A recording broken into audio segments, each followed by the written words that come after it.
오늘은 10월 4일 잠언 3장 1절부터 10절입니다. 내 아들아 나의 법을 잊어버리지 말고 내 마음으로 나의 명령을 지키라. 그리하면 그것이 네가 장수하여 많은 해를 누리게 하며 평강을 더하게 하리라. 내 아들아 나의 법을 잊어버리지 말라 이렇게 표현하고 있어요. 나의 법은 무엇일까요? 하나님의 율법을 말합니다. 하나님의 말씀을 말하죠. 하나님의 말씀을 잊어버리지 말고 어떻게 합니까? 네 마음으로 나의 명령을 지켜라 이렇게 표현하고 있어요. 그러면 결과가 나오는데요. 너는 그렇게 되면 장수할 것이라 2절 보니까 그리고 평강을 더하게 하리라 이렇게 표현하고 있어요. 하나님의 말씀을 지키는 것 그것이 지혜라는 것이죠. 그 법을 잊어버리지 않는 게 지혜라는 거예요. 그러면 우리 안에 뭐가 온다? 장수가 오고 평안함이 온다라는 거예요. 평안함은요 소득으로 오는 게 아니에요. 평안함은 어떤 것들을 내가 많이 소유하고 성공한다고 오는 게 아니에요. 이 평안은 말씀을 지킬 때 내 삶이 그 말씀 안에 거했을 때에 하나님이 주시는 것이다 라는 거예요. 그 평안함을 누리며 사는 것이 행복이 아니겠느냐라는 것이죠. 성도 여러분, 우리가 평안할 수 있는 방법은 하나님 말씀 안에 거하는 겁니다. 그리고 그 말씀을 지키며 사는 거예요. 그리할 때 그 평안함을 우리 하나님께서 우리에게 직접 주십니다. 오늘도 두려워하며 염려하며 불안에 떠는 분들 계십니까? 다시 말씀을 쥐어서 읽어보십시오. 그리고 그 말씀 안에 평안을 누리시는 여러분 되기를 축원드립니다. 3절입니다. 인자와 진리가 네게서 떠나지 말게 하고 그것을 네 목에 매며 네 마음판에 새기라. 인자와 진리가 네게서 떠나지 말게 하라. 그러니까 성도는 인자와 진리가 있어야 된다는 거예요. 그래서 그것을 어떻게 합니까? 목에 매라. 그리고 네 마음판에 새겨라 이 말이에요. 진리는 하나님 말씀이겠죠. 그러니까 진리를 목에 매라는 거야. 성경을 하나님 목에 매라는 거야. 이 목에 매라는 것은 직접적으로 목걸이를 만들어서 구절을 매로 이런 뜻이 아니라 너한테 가까이 있게 하라 이 말입니다. 목걸이를 하면 나와 늘 가까이 있는 거잖아요. 그처럼 하나님 말씀을 늘 내 옆에 두고 그 말씀을 쥐어서 읽고 묵상하고 그렇게 살아라 라는 거예요. 또 하나, 네 마음판에 새겨라 이 말은 그 말씀을 늘 가까이 묵상함으로 어떻게 됩니까? 이 내 마음속에 어떻게 내면화하라 이 말입니다. 내면화하라. 말씀을 가까이 놓고 늘 읽는 사람들이 그 말씀이 내 안에서 계속 내면화되겠죠. 그럼 어떻게 되느냐? 이 말씀을 가까이 하고 말씀을 내면한다는 건 뭐예요? 말씀을 늘 읽는다는 것이고 그리고 하나님께 늘 기도한다는 것이죠. 다른 말로 이것은 경건 생활에 힘쓰라 이 말이에요. 왜냐하면 악한 마귀는 지금도 여러분들을 무너뜨리려고 여러분 근처에서 기회만 포착하면 무너뜨리라 하고 각오하고 있거든. 영적 전쟁은 피 흘림의 전쟁으로서 늘 우리가 하늘나라 갈 때까지 있을 수밖에 없어요. 그 영적 전투에서 승리하려면 이 말씀을 늘 내 마음에 내면할 수밖에 없다. 다른 말로 경건 생활을 통하여 항상 하나님 곁에 머물러 있는 삶이야말로 평안을 위한 삶이다라는 것이죠. 오늘도 하나님 말씀을 늘 곁에 두고 영적 전쟁에서 늘 승리하는 여러분 되기를 축원드립니다. 5절이에요. 너는 마음을 다하여 여호와를 신뢰하고 네 명철을 의지하지 말라. 너는 범사의 그를 인정하라. 그리하면 네 길을 지도하시리라. 여호와를 신뢰하라. 너는 마음을 다하여 여호와를 신뢰하라. 반대말이 바로 나와요. 네 명철을 의지하지 말라. 여호와를 신뢰하는 첫걸음은 뭡니까? 내 명철을 의지하지 않는 거예요. 다른 말로 겸손한 거예요. 하나님을 신뢰하고 하나님을 믿는다는 건 나를 부정하는 겁니다. 내가 똑똑하다는 걸 부정하는 거예요. 내가 갖고 있는 것을 부정하는 거예요. 하나님, 나는 죄인입니다.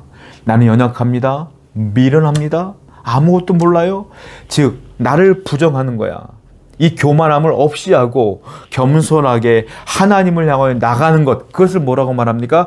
여호와를 신뢰하는 것이다. 그러면 결과가 나오는데, 그러면 하나님을 신뢰하기 때문에 매 순간순간마다 범사마다 내가 일을 처리하는 것이 아니라 하나님께 구할 수밖에 없죠. 그걸 범사에 그를 인정하라 이렇게 되는 거예요. 하나님이 돕지 않으면 안 됩니다라고 범사에 인정하라. 그리하면 내 길을 지도하시리라. 그리할 때 하나님이 너의 길을 인도하시리라. 다른 말로 말하면 하나님은 누구를 인도하신다? 겸손한 사람을 인도하신다. 누구를 인도하신다? 겸손하면 결국 말씀을 따라 살 수밖에 없죠. 순종하는 사람의 길을 인도하신다. 내 명철을 의지하고 내가 갖고 있는 걸 의지하는 사람들은 하나님이 그를 인도할 이유가 없는 거예요. 성도 여러분, 하나님의 인도함을 받길 원합니까? 아니면 여러분 스스로 여러분들의 인생을 살길 원합니까? 만약 하나님의 인도함을 받기 원한다면 겸손하셔야 돼요. 말씀에 늘 엎드려야 돼요. 그리고 범사에 늘 기도하셔야 돼요. 그럴 때 하나님이 여러분들의 길을 완전하고도 완벽하게 인도하실 줄로 믿습니다. 7절입니다. 스스로 지혜롭게 여기지 말지어다. 여호와를 경외하며 악을 떠날지어다. 이것이 네 몸에 양약이 되어 네 골수를 윤택하게 하리라.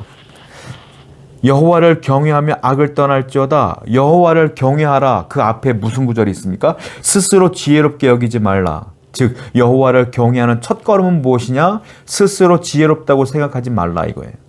연결되는 부분이에요. 아까 부분 전 구절과. 스스로 지혜롭다고 생각하는 사람들은 교만한 사람이에요. 그 사람들은 여호와를 경외할 수가 없다라는 거예요. 겸손해야 여호와를 경외할다. 여호와를 경외하는 사람들은 악을 떠날 수가 있다라는 거예요. 그러면 결과물이 뭡니까? 그것이 내 몸에 양약이 된다. 내 몸에 건강을 주고 내 육신과 영혼에 건강을 준다. 그리고 내 골수를 윤택하게 한다. 육과 영이 늘 건강할 수밖에 없다. 평안할 수밖에 없다. 이 말이에요. 여호와를 경외하기 때문에 그렇습니다. 여러분, 이 반대말은 여호와를 경외하지 않는 것이겠죠. 또 반대말은 나 스스로를 지혜롭다고 생각하는 사람이겠죠. 교만한 사람이에요. 그 사람들은 몸과 육과 그리고 영혼이 건강하지가 않아요. 대표적인 사람이 사울 왕이에요. 사울 왕은 스스로 하나님을 없이하고 스스로 왕이라는 생각에 스스로 모든 걸 결정하고 스스로 모든 것들을 챙겼어요. 그리고 스스로 왕이라는 걸 증명해내기 위해서 스스로를 늘 드러낼 수밖에 없는 거야. 능력 있는 부분을. 이게 얼마나 피곤한 일인지 아십니까? 이게 얼마나 스트레스 받는 일인지 아세요? 직장 생활해 보시면 알 거 아닙니까? 내가 남들보다 뛰어나는 걸 늘 증명하기 위해서 얼마나 힘써야 됩니까? 그런 삶을 살 수밖에 없는 거예요. 그러니까 육신은 골병될 수밖에 없고 영혼은 평온합니까? 아니죠. 영혼은 늘 불안한 거예요. 그러니까 이게 사울왕의 모습이에요. 그런데 경건한 사람은 어떻습니까? 내가 부족합니다. 난 미련합니다. 그러니까 하나님 도와주셔야 돼요. 늘 기도하는 사람은 나를 드러낼 이유가 없어. 하나님은 나보다 뛰어난 분이기 때문에 나를 드러내게 해주실 거야 라는 생각으로 살기 때문에 몸도 건강할 뿐만 아니라 영혼도 건강하다, 평안하다 이거예요. 여러분, 그러므로 여러분들 하나님을 경외한다고 말은 잘하지만 진짜 경외하고 있는가를 돌아보세요. 스스로 나를 드러내려고 노력하지 않습니까? 그걸 증명해내려고 노력하지 않아요. 그거는 내 스스로 겸손한 게 아니라 스스로 지혜롭다고 생각하기 때문에 나오는 행동들인 거예요. 하나님께 맡기는 사람들은 늘 하나님께 맡기고 내가 있는 곳에서 할 수 있는 대로 최선을 다하지만 결과물은 하나님께 맡기는 거예요. 결과가 좋게 나오든 안 좋게 나오든 속상할 수 있겠지만 마음에 금방 평안을 찾을 수가 있죠. 오늘도 겸손하게 여호와를 경외하는 삶을 살아가는 여러분 되기를 축원드립니다.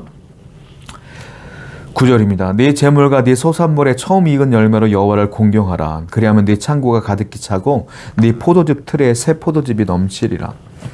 네 재물과 네 소산물의 처음 익은 열매로 여호와를 공경하라. 여호와를 공경하라 라고 하는 그 앞에 뭐가 나옵니까? 네 재물을 드려라. 소산물의 처음 익은 열매를 드려라. 이게 여호와를 공경하는 것이다 라는 거예요. 여호와를 공경한다는 것을 이 겸손한 사람들은 늘 여호와를 공경하는 것을 삶으로 드러낼 수밖에 없어요. 드러내. 이게 노력하러 되는 게 아니라 하나님을 너무 사랑하기 때문에 삶으로 드러나요. 삶으로 드러나는 게 대표적인 게 뭡니까? 하나님께 내 재물을 드리는 거야. 내 포도나무의 소산물에 처음 익은 열매를 하나님께 드리는 거야. 세상 사람들은 그렇게 할 수가 없어. 사람들은 말하죠. 저 사람 정말 하나님을 사랑하나 보다. 하나님을 공경하는 것이 드러나요. 왜요? 왜 하나님께 이렇게 재물을 드립니까? 여호와를 경외하는 사람들은 그걸 알기 때문에 그래. 뭐를요? 그 10절이죠. 그리하면 네 창고가 가득히 차고 네 포도주틀에 새 포도즙이 넘치리라. 하나님은 내가 드리는 것보다 더 많은 것들로 채워주실 걸 믿고 내가 알아. 그러니까 하나님을 공경하는 것이 드러나는 거예요. 자연스럽게. 억지로 하나님께 드리는 게 아니라 자연스럽게 드러나는 거예요. 이게 여호와를 경외하는 사람이에요. 여러분들 하나님을 사랑한다고 말하면서 하나님께 드리는 헌금 어떻게든 안 드리려고 어떤 목사는 이건 죄라고 하더라. 이거 드리면 안 된다더라. 11조 이게 성경에 나와 있는 거야? 이런 헌금 나와 있는 거야? 따져 묻는 사람들이 있어. 드리지 마세요. 그럴 거면. 드리지 마세요. 하나님도 여러분은 그런 헌금 받기를 원하지 않아. 하나님이 원하는 헌금은 내 10분의 1 하나님, 내가 무엇이 간데 좋은 직장 주시고 사업장을 이렇게 운영해 주셨습니까? 너무 감사해요. 하나님께 드립니다. 여호와를 공경하는 거예요. 하나님, 내가 무엇이 간데 이런 것들을 주셨어요. 드리는 거야. 그 마음을 보시지. 그러면 하나님 어떻게 합니까? 하나님은 그 마음을 기쁘게 여기시며 여러분들이 드린 것보다 더 많은 것들로 채워주신다고 약속했어요. 안 드리고 싶어서 이게 성경에 있어요? 이거 드리는 건 맞아요? 따져 물으려면 드리지 마세요. 드리지 마시고 여러분도 받지 마, 하나님께. 그러면서 하나님께 사업도 잘 되게 해달라고 기도하지 마. 나 11조 늘게 해달라고, 나 직장에서 승진하게 해달라고 기도하지 마. 그럴 거면 하나님께 감사해 드리는 사람들은 그렇게 기도해도 돼. 드리도 않으면서 말이에요. 여호와를 공경하는 것은 이와 같이 중심으로 하나님께 드러날 수밖에 없어요. 그것이 바로 여호와를 경외하는 겁니다. 그래서 신앙이 좋은 분들은 헌금을 잘해요. 이게요, 100%는 아니지만 드러날 수밖에 없어요. 이렇게. 성도 여러분, 여호와를 경외하는 여러분 되기를 축원드립니다. 여호와를 공경하는 여러분 되기를 축원드립니다. 기도합시다. 하나님, 나 스스로를 지혜롭다고 여기지 말게 하시고 늘 겸손하게 하나님을 높이며 경외하며 공경하는 자가 되게 해 주옵소서. 예수님의 이름으로 기도드렸습니다. 아멘.